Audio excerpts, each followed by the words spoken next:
بسم اللہ الرحمن الرحیم۔ معزز ناظرین، دارالانبیاء فاروقیہ چینل کی طرف سے آپ سے سہیل احمد فاروقی مخاطب ہیں،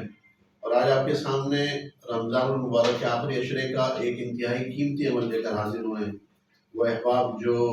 الحمدللہ ہمارے گروپ کی طرف سے، ہماری چین کی طرف سے قرآن پاک کا انہوں نے اس رمضان میں چلہ نکالا، اور اس کے بعد دعا حزب البحر کی بھی جو ہے پابندی کے ساتھ پڑھائی کر رہے ہیں، ان کے لیے بھی یہ عمل ہے، اور عام عوام الناس بھی اس عمل کو کر سکتی ہے۔ یہ عمل سورہ یاسین کی آیت سلام قولا من رب الرحیم، صرف ایک آیت کا عمل ہے، اور جو احباب اس کو آخری عشرے میں مکمل نکالنا چاہیں تو 21ویں روزے سے لے کر چاند رات تک اس عمل کو نکال سکتے ہیں۔ اس کی تعداد علیحدہ ہے، وہ آپ کو آگے چل کر بتا دیتے ہیں۔ اور جو احباب اس کو 3 دن اس کا عمل نکالنا چاہتے ہیں، کبیر عمل ہے 3 دن کا، 25ویں روزے کو، 26ویں روزے کو، 27ویں روزے کو، تو وہ احباب جو ہے 3 دن میں بھی نکال سکتے ہیں۔ اس کی تعداد علیحدہ ہے، وہ تعداد تقریباً 11,000 روزانہ ہے، اور جو 10 دن نکالنے والے احباب ہیں ان کے لیے جو روزانہ کی تعداد ہے وہ 1100 ہے۔ تو جو احباب نکالنا چاہیں وہ اس عمل کو نکال سکتے ہیں، سب کو عمومی طور پر اس کی اجازت بھی ہے، اور اس میں کسی قسم کی کوئی پابندی نہیں ہے۔ بس یہ پابندی ضروری ہے کہ یہ عمل نکالنے والا اس رمضان کے اندر روزے رکھ رہا۔ بہت سارے ایسے ہمارے عاملین حضرات ہیں جو کہتے ہیں کہ جی ہم لمبی چوڑی پڑھائی نہیں کر سکتے اور 40 دن کی چلہ کشی نہیں کر سکتے، تو ان احباب کے لیے یہ سال میں ایک مرتبہ شاذ و نادر موقع آتا ہے کہ 3 دن میں بھی عمل نکل سکتا ہے، 10 دن میں بھی نکل سکتا ہے۔ تو احباب پابندی کے ساتھ نکال لیں تو اس میں انشاءاللہ تعالیٰ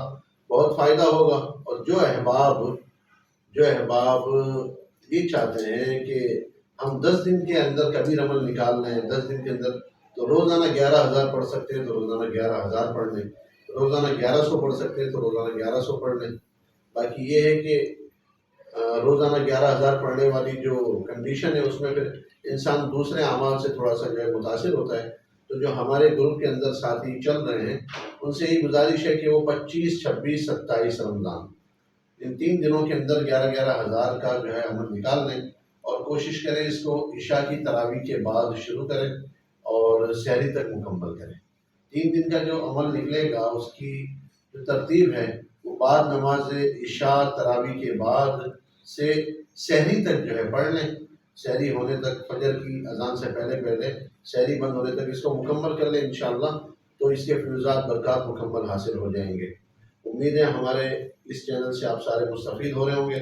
اور انشاءاللہ وقتاً فوقتاً وقت اور موقع کے اعتبار سے آپ کو عملیات دی جاتی ہے۔ تو آپ سے گزارش ہے ان اعمال کی پابندی بھی کریں، اور اس ویڈیو کو خالی اپنے حد تک نہ رکھیں بلکہ اس کو پوری امت مسلمہ میں پھیلانے کی نیت سے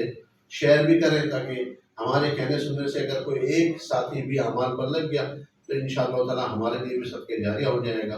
السلام علیکم ورحمۃ اللہ وبرکاتہ۔